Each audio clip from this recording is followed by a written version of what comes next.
Hello students, drawing theory RBSE channel में आपका स्वागत है। आज मैं आपको राजस्थान माध्यमिक शिक्षा बोर्ड पाठ्यक्रम की कक्षा 12th विषय चित्रकला अध्याय 3 राजस्थानी लघु चित्र शैलियों के भाग 2 को पढ़ाऊंगी। स्टूडेंट्स, मैं आपको ले चलती हूँ भाग 2 की तरफ। इससे पूर्व के वीडियो में मैंने राजस्थानी लघु चित्र शैलियों के उद्भव एवं विकास, वहाँ की जो प्राचीनतम शैली है मेवाड़ शैली और मारवाड़ शैली को समझा दिया था। इस वीडियो में मैं सबसे पहले आपको ले चलती हूँ बीकानेर शैली की तरफ। यह भी मारवाड़ का प्रमुख कला केंद्र है। बीकानेर कला का प्रादुर्भाव 16वीं शताब्दी में हुआ। बीकानेर राज्य मुगलों से गहरा संबंध था तथा इसीलिए यहाँ की कला पर मुगल शैली का प्रभाव दिखाई देता है।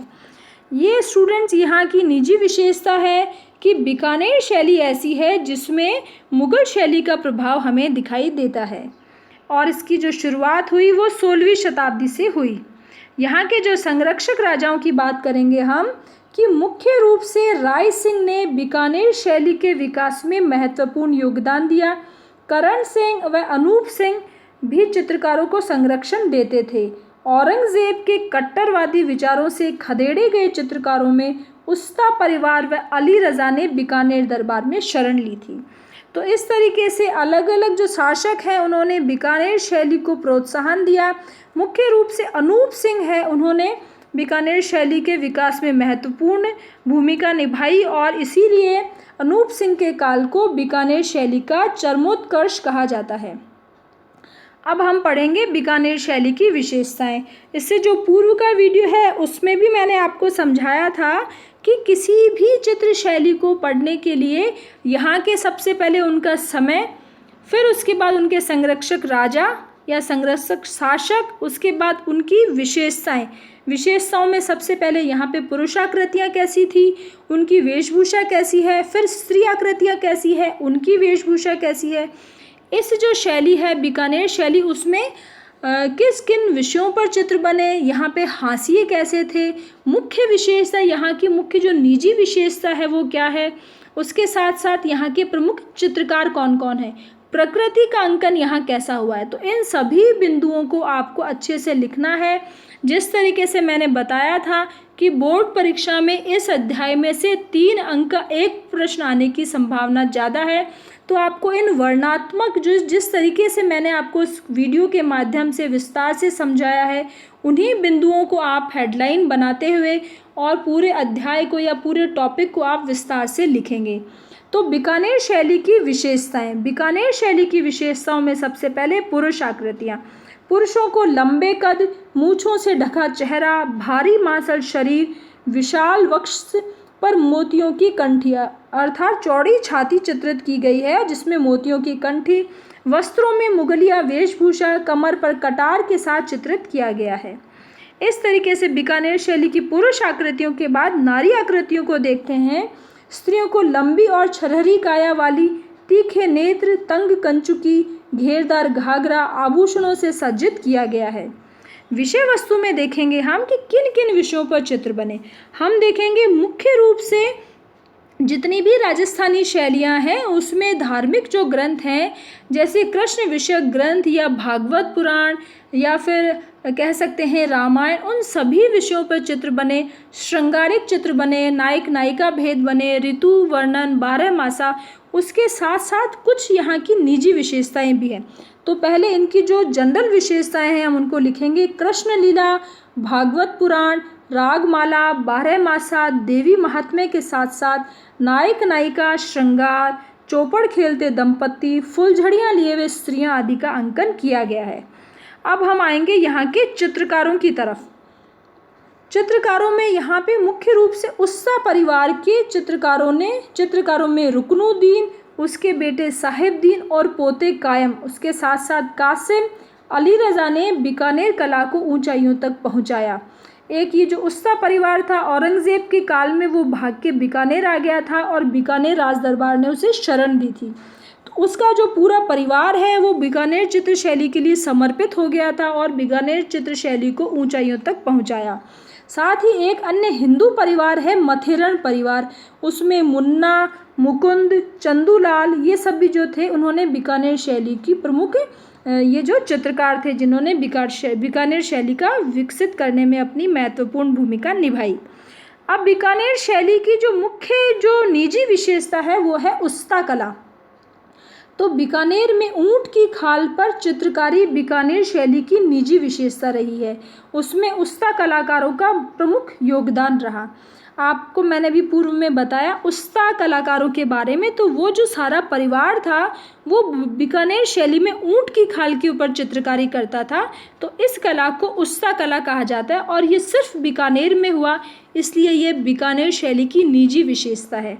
तो आपको निजी विशेषता को भी लिखकर उसमें हाईलाइट करके उसको अंडरलाइन जरूर करना है। अब बढ़ते हैं हम प्रकृति अंकन की तरफ कि बीकानेर की प्रकृति चित्रण में पृष्ठभूमि में भवनों को गुंबदों के विशेष रूप में चित्रित किया गया, बादलों को सुनहरा छल्लेदार अंकित कर उनमें कौंधती हुई बिजली का अंकन किया गया है। बादलों को सुनहरा छल्लेदार का अर्थ है कि घुमड़ते हुए गोल गोल आकृति में बादल बनाए गए कि जैसे बारिश होने जैसा मौसम है और उसमें बिजली की कड़कड़ाहट को चमकते हुए चित्रित किया गया है। इस तरीके से आकाश में उड़ते सफ़ेद सारस युगल को भी सुंदरता से चित्रित किया गया है। सफ़ेद रंग के जो सारस पक्षी हैं उनको युगल के रूप में, जोड़े के रूप में यहाँ पे चित्रित करके यहाँ की विशेषताओं में ये भी एक यहाँ की निजी विशेषता है कि आकाश में उड़ते हुए सफ़ेद सारस युगल का चित्रण। यहाँ का जो रेखांकन है उसमें कोमल, गतिपूर्ण, बारीक अंकित है, रंगों में कोमल व चटक रंगों का समन्वय है। जैसा कि हमने पूर्व में चर्चा की थी कि ये जो बीकानेर शैली है उसमें मुगलिया प्रभाव है, तो मुगलिया प्रभाव होने से यहाँ पे चटक रंग और राजस्थानी के कोमल रंग दोनों का ही मिश्रण या समन्वय यहाँ पे दिखाई पड़ता है। आगे ले चलती हूँ मैं आपको अन्य एक शैली किशनगढ़ शैली की तरफ। हम इसे मुख्य रूप से मारवाड़ शैली की एक उपशैली मान सकते हैं, परंतु ये बाद में एक अपनी स्वतंत्र शैली के रूप में विकसित हुई और ये राजस्थानी शैली की सर्वश्रेष्ठ शैली में से मानी जाती है। तो किशनगढ़ शैली, राजस्थानी चित्र शैलियों में किशनगढ़ चित्र शैली सर्वश्रेष्ठ मानी जाती है। यहाँ नारी चित्रण को माधुर्य एवं भाव विशेष के साथ अंकित किया गया है। यहाँ का जो नारी चित्रण है वो विश्व विख्यात है। यहाँ पे नारी में एक बड़ी ठणी का एक चित्रण किया गया है, एक स्त्री को बड़ी ठणी के रूप में चित्रित किया गया है। उस चित्र ने राजस्थानी चित्र शैली को विश्व के सामने बहुत ज़्यादा ख्याति अर्जित करवाई।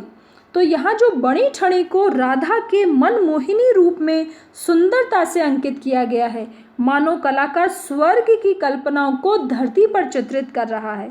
ये जो बड़ी ठणी है उसको राधा के रूप में बहुत ही मनमोहिनी, मन भावन रूप में बहुत ही सुंदरता से चित्रित किया है।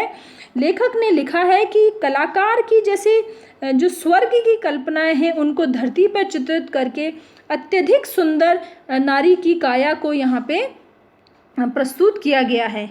किशनगढ़ शैली को विश्व के सामने लाने का श्रेय कला मर्मज्ञ सर एरिक डिक्सन और फैयाज अली को है। इस तरीके से ये दोनों जो कला मर्मज्ञ थे उन लोगों ने किशनगढ़ शैली को विश्व या सभी लोगों के सामने वो लाए। अब यहाँ के जो संरक्षक शासक हैं, मुख्य रूप से यहाँ राजा जसवंत सिंह ने किशनगढ़ शैली को चरमोत्कर्ष पर पहुँचाया। राजा जो जसवंत सिंह थे वो स्वयं को तो कृष्ण के रूप में और अपनी जो प्रेयसी, जो प्रेमिका थी, वो जो जिसका नाम बड़ी ठणी था, उसको राधा के रूप में चित्रित करवाते थे।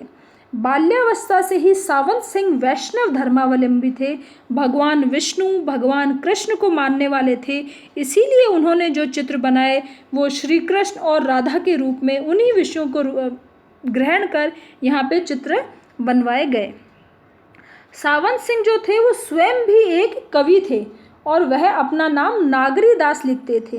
अनेक ग्रंथों की उन्होंने रचना की, जिसमें नागर सामुच्चय, रसिक रत्नावली और बिहारी सत्सई इत्यादि है। तो ये जो ग्रंथ थे जिनकी रचना नागरी दास या सावंत सिंह ने की थी, इन्हीं ग्रंथों के ऊपर भी यहाँ के चित्रकारों ने खूब चित्र बनाए थे। यहाँ के जो प्रमुख चित्रकार हैं किशनगढ़ शैली के, उनमें जो मुख्य चित्रकार है उनका नाम है निहाल चंद। ये जो निहाल चंद है इन्होंने बनी ठनी का चित्र बनाया और विश्वविख्यात चित्र श्री निहाल चंद जी का ही बना हुआ है। और हम अब इसको पढ़ेंगे कि किशनगढ़ शैली का सबसे प्रसिद्ध चित्रकार निहाल चंद है, जिसने चित्र बनी ठनी को चित्रित किया।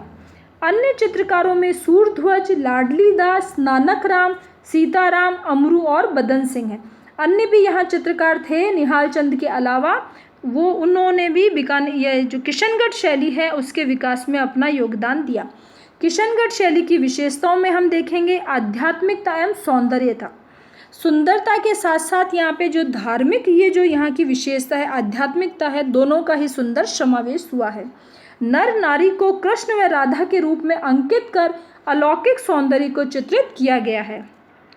इसी तरीके से यहाँ की पुरुष आकृतियों का वर्णन करते टाइम हम देखेंगे कि पुरुष आकृतियों को लंबी और छरहरी नीलवर्णी काया, नीलवर्णी का अर्थ है नीले रंग में। जिस तरीके से कृष्ण जो श्री कृष्ण है उनका रंग नीला माना जाता है या वो सांवले शाम कहे जाते हैं, तो उसी नीलवर्ण काया में यहाँ की पुरुषाकृतियों को चित्रित किया गया। समुन्नत ललाट, ऊंचा और पीछे की तरफ जाता हुआ ललाट, लंबी नासिका, बहुत ही लंबी नाक, हिंगुली पतले अधर, हिंगुली रंग में बहुत ही पतले अधर का अर्थ होता है होठ, तो बहुत ही सुंदर होठों का यहाँ पे चित्रण किया गया। खंजनाकृति कर्णवत खिंचे अरुणाभ, जो आंखें बनी गई है वो कानों तक खिंची हुई खंजन जो पक्षी है उसकी आकृति की आंखें यहाँ पे बहुत ही बड़ी और लंबी आंखों का यहाँ पे चित्रण किया गया। नुकीली चिबुक है, यहाँ की जो आकृतियों की जो ठोड़ी है वो नुकीली और आगे की तरफ निकली हुई है, पतली व लंबी अंगुलियों के साथ चित्रित किया गया है। तो हम देखेंगे कि किशनगढ़ शैली के जो स्त्री और पुरुष है दोनों की आकृतियाँ ही बहुत ही कोमलता से चित्रित की गई है। दोनों को ही लंबी ठोड़ी के साथ, पतली और लंबी अंगुलियों के साथ, खंजना कृति की कान तक खिंची हुई आँखों के साथ और हिंगुली होठों के साथ, रसपूरित होठों के साथ इनको चित्रित किया गया है। ये जो पुरुष हैं उनकी जो वेशभूषा है उसमें हम देखेंगे कि ऊंची पगड़ियाँ जिनको मोती की मालाओं के द्वारा सजाया गया है और शरीर पर सुंदर जामे का चित्रण है। मैंने जो आपको अभी विशेषताएं पढ़ाई है, समझाई है, उन्हीं विशेषताओं को आप इस चित्र में देख सकते हैं। अब मैं ले चलती हूँ आपको स्त्री आकृतियों की तरफ। जो स्त्री आकृति है उसमें देखेंगे हम स्त्री आकृतियों में नारी सुलभ लावण्यमयी सौंदर्य को अंकित किया गया है। राधा के रूप में, बनी ठनी के रूप में यौवन को उजागर किया है और गौर वर्ण में काजल युक्त विशाल नेत्र, झूलते कपोलों पर झूलती बालों की लटें, पतले व रसपूरित होठ, पतली व लंबी कोमल अंगुलियों को चित्रित किया गया है। तो इन सभी विशेषताओं को हम यहाँ देखेंगे कि स्त्री और पुरुष हैं दोनों को ही बहुत ही कोमलता से और सुंदरता से चित्रित है। इनका ऊंचा और ऊपर की पीछे की तरफ जाता ललाट है, लंबी नासिका है, लंबा नाक है, होठ जो है वो बहुत ही रसपूरित और बहुत ही सुंदर बनाए गए हैं। आँखों का जो आकार है वो खंजन पक्षी की समान बहुत ही लंबा और कान तक खींचा हुआ है। इनकी भुएं हैं वो धनुषाकार हैं। इनके जो बाल हैं वो गालों पर लटकते हुए और लटों के रूप में सुंदर तरह से अंकित किए गए हैं। स्त्री आकृतियों में जो आभूषण है वो मोती के पहनाए हुए हैं, नाक में नथ है, कानों में झुमके हैं। इसी तरीके से पारदर्शी ओढ़नी ओढ़े हुए यहाँ की स्त्री आकृतियों को बहुत ही सुंदरता से चित्रित किया गया है। अब आगे मैं ले चलती हूँ आपको स्त्री आकृतियों की वेशभूषा की तरफ। स्त्री आकृतियों की वेशभूषा में लहंगा, कंचुकी और पारदर्शी ओढ़नी से युक्त कोमल काया को मनमोहक बनाया गया है। मोतियों के सुंदर आभूषणों जिसमें टीका, कानों में झुमके, नाक में नथ तथा हाथों पैरों पर महावर लगाया गया है। हाथों पैरों पर महावर लगाने का अर्थ है हाथों पैरों को लाल रंग से रंगीन बनाया गया है, मेहंदी को प्रदर्शित किया गया है, महावर है उससे हाथों को सजाया गया है। प्रकृति चित्रण, यहाँ की जो प्रकृति का चित्रण है उसमें झीलों, पहाड़ों, उपवनों, पशु पक्षियों का अंकन है। झीलों में कमल पुष्पों, जल क्रीड़ा करते हुए पक्षियों को, सारस को और तैरती नौकाओं में प्रेमालाप करते राधा कृष्णन का अनोखा चित्रण किया गया है। तो स्टूडेंट्स, जब मैं प्रकृति चित्रण की बात कर रही हूँ तो मैं आपको बताती हूँ कि हर शैली की अपनी निजी विशेषता है। तो यहाँ की प्रकृति चित्रण जो है किशनगढ़ शैली की प्रकृति चित्रण में मुख्य रूप से तैरती हुई नौकाओं में प्रेमालाप करते हुए कृष्ण का अंकन किया गया है।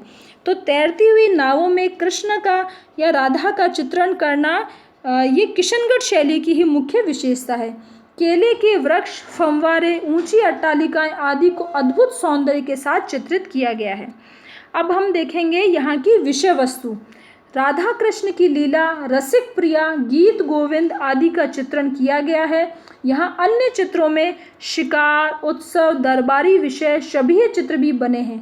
नौका विहार में राधा कृष्णन का अंकन यहाँ की मौलिक विशेषता है, जैसा कि मैंने आपको अभी समझा दिया था। अब स्टूडेंट्स, मैं ले चलती हूँ आपको राजस्थानी शैली की एक अन्य शैली की तरफ, जिसका नाम है हाड़ौती शैली। हाड़ौती जो क्षेत्र है उसके मुख्य रूप से दो केंद्र हैं, कोटा और बूंदी, और एक अन्य क्षेत्र है झालावाड़। लेकिन हम यहाँ पे जो मुख्य जो दो केंद्र हैं कोटा और बूंदी उन्हें पढ़ेंगे।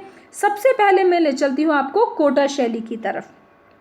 तो जो कोटा शैली है उसको वो 1952 में प्रकाश में आई। 17वीं सदी में कोटा शैली अपनी मौलिकता ग्रहण कर चुकी थी। संरक्षक शासक कौन कौन है? राम सिंह व उम्मेद सिंह के काल में कोटा शैली ने नई ऊंचाइयां प्राप्त की। अर्थात राम सिंह और जो उम्मेद सिंह है वही कोटा शैली के सबसे प्रमुख शासक थे जिन्होंने उनको विकसित करवाया। यहाँ की विशेषताओं में, जैसा कि हर शैली की एक निजी विशेषता है, तो कोटा शैली में मुख्य रूप से राजस्थानी शैली एक ऐसी शैली है जिसमें कोटा में ही शिकार के दृश्य बने हैं, जिसमें रानियों और राजाओं को हाथ में बंदूक लिए हुए जंगल में, घने सघन वन में मचान पे चढ़ के बंदूक से जानवरों का शिकार करते हुए चित्रित किया गया है। यह चित्र इस तरीके से बने हैं कि घना एक जंगल है और उसमें बहुत सारी वनस्पति है, पेड़ पौधे हैं, पहाड़ है, और वहाँ पे जो जानवर हैं उनका शिकार करने के लिए राजा और रानी मचानों पे बैठकर और रात को उनको शिकार करते हुए चित्रित किए गए हैं। तो ये जो कोटा शैली की विशेषताओं में सबसे पहले हम यहाँ की जो निजी विशेषता है शिकार के दृश्य उसे लिखेंगे। कोटा शैली की मुख्य विशेषताएं शिकार के दृश्य हैं। सघन वन में विचरण करते शेर, चीते, हाथी, हिरण इत्यादि का राजाओं व रानियों द्वारा मचान पर बैठकर बंदूक से शिकार करना यहाँ के चित्रों की प्रमुखता से चित्रित किया गया है। अब मैं ले चलती हूँ यहाँ की मानवाकृतियों की तरफ। हमने अभी तक अलग अलग चित्र शैलियों को पढ़ा है। राजस्थान की सभी उपशैलियों को एक के बाद एक पढ़ते जा रहे हैं। हम देख रहे हैं कि अलग अलग चित्र शैली की विशेषताएं, पुरुष और आकृतियां बनाने की जो तकनीक है वो अलग अलग है। तो हम देखेंगे कि जो कोटा शैली की जो मानव आकृतियां हैं उन्हें गोस्वामियों और पुजारियों की भांति हष्ट-पुष्ट बनाया गया है। अर्थात इन्हें मोटे ताजे बनाया गया है। जिस तरीके से पुजारी और गोस्वामी होते हैं थुलथुले शरीर वाले, उस तरह की आकृतियां यहाँ बनाई गई है। भारी भरकम देह, दीप्तिमान चेहरे, मोटे उभरे होठ। अभी हम देखेंगे कि अभी तक हमने जितने भी होठों का वर्णन पढ़ा है, पतले होठ या फिर रसपूरित होठ, इस तरह के होठों का वर्णन है। तो कोटा शैली में सबसे पहले उभरे और मोटे होठ, बड़े नेत्र, उठा हुआ ललाट के साथ अंकित किया गया है। और उससे पहले हमने जिस तरीके से मानवाकृतियों को पढ़ा था मेवाड़ शैली में या बीकानेर शैली में या फिर किशनगढ़ शैली में, पतले दुबले और छररे गठीले शरीर बताए गए थे। कोटा शैली में सबसे पहली बार गोस्वामियों और पुजारियों की भांति हष्ट-पुष्ट और भारी भरकम वाले शरीर वाले मानव आकृतियाँ बनाई गई हैं। अब हम पढ़ेंगे कोटा शैली के भित्ति चित्रों की तरफ कि यहाँ पे कोटा शैली में ग्रंथों के साथ साथ, सचित्र ग्रंथों के साथ साथ भित्ति चित्रण भी हुआ है। इनमें झाला की हवेली, देवता जी की हवेली इत्यादि यहाँ के उदाहरण हैं।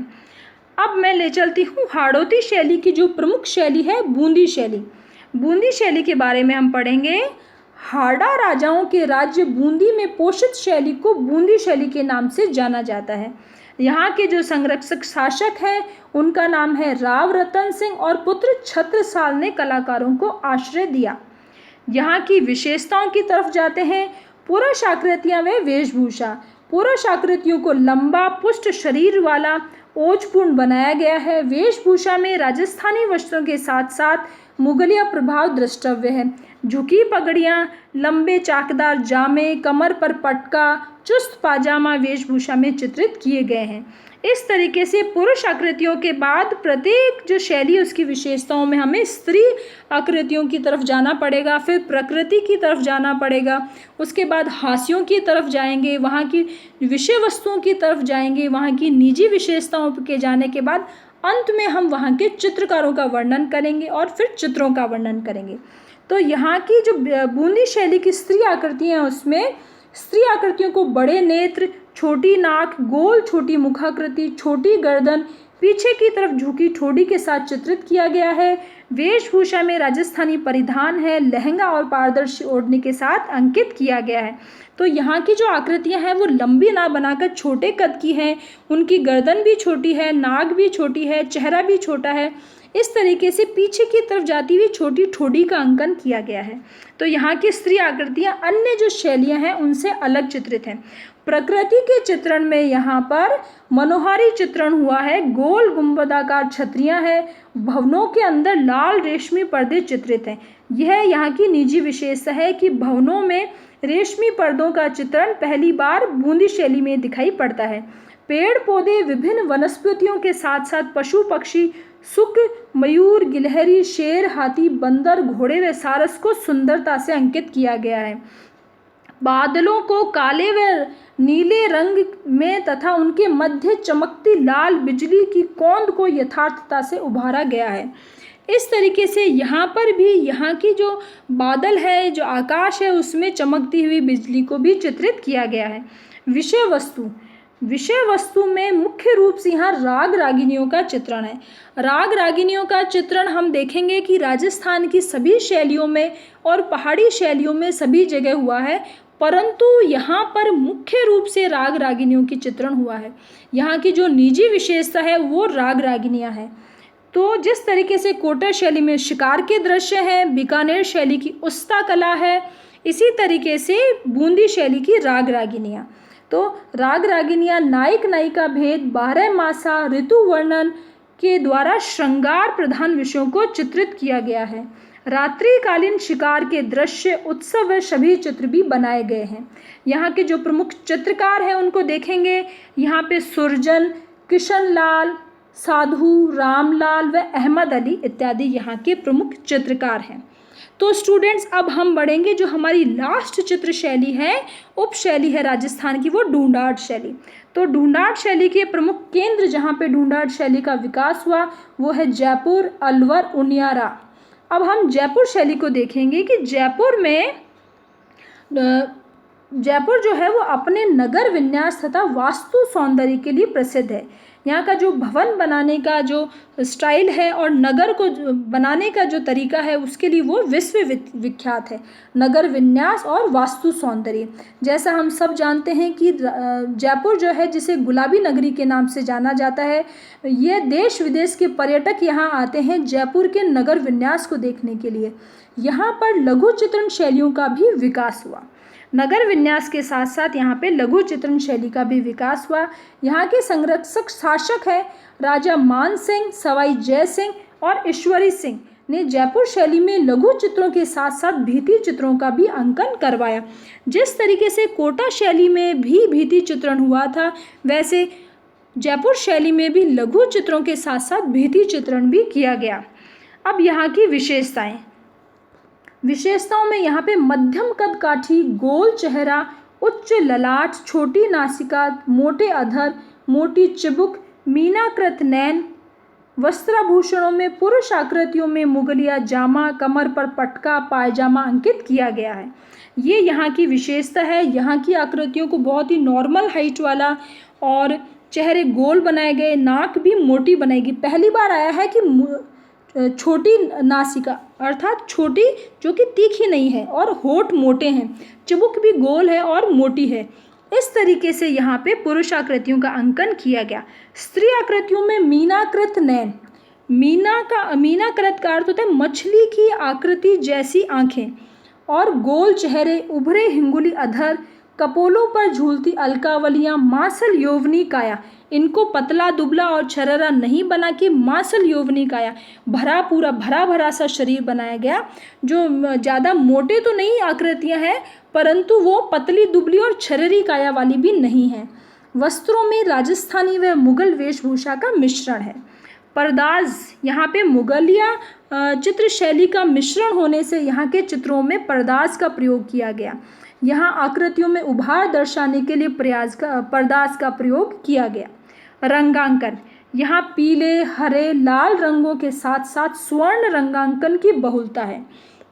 अब ये भी यहाँ की निजी विशेषता है कि राजस्थानी शैली में सबसे ज़्यादा जो जयपुर शैली है, ढूंढाड़ शैली है, उसमें सोने के रंगों का प्रयोग हुआ, स्वर्ण रंगों का प्रयोग हुआ।